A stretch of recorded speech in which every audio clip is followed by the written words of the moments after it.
ہم ابھی ماریہ شہباز کیس بھی نہیں بھولے تھے کہ ایک اور دل دہلا دینے والا واقعہ سامنے آ گیا ہے۔ ضلع قصور کے علاقے کوٹ رادھا کشن سے نیہا نامی 12 سال بچی کے اغوا نے ایک بار پھر انسانیت کو جھنجھوڑ کر رکھ دیا ہے۔ ایک مسیحی باپ فقیر مسیح نے اپنی بیٹی کے اغوا کی درخواست دی ہے۔ درخواست کے مطابق نیہا کو ایک سلائی سینٹر پر کام سیکھنے کے لیے بھیجا جاتا تھا، جہاں سے اسے مبینہ طور پر اغوا کر لیا گیا ہے۔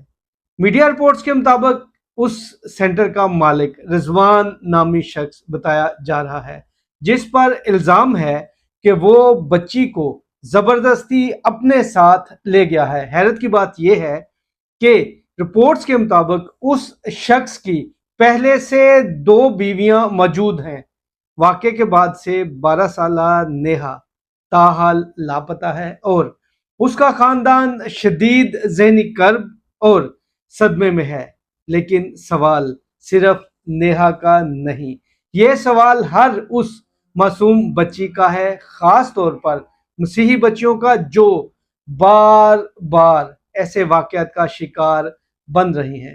کیا ہماری بچیاں اپنے ہی ملک میں واقعی محفوظ ہیں؟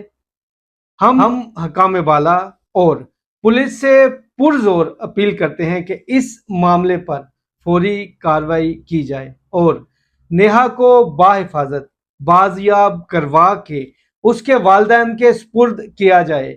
یاد رہے، یہ تمام الزامات ابھی ابتدائی درخواست اور میڈیا رپورٹس پر مبنی ہیں۔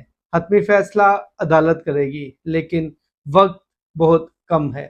کب تک ہماری بیٹیاں ایسے درندوں کا شکار بنتی رہیں گی؟ کیا انصاف صرف طاقتور کے لیے ہے؟ اپنی رائے کمنٹس میں ضرور دیں اور اس آواز کو زیادہ لوگوں تک پہنچانے کے لیے زیادہ سے زیادہ شیئر کریں۔ میں ناصر محمود ہوں۔ خدا حافظ۔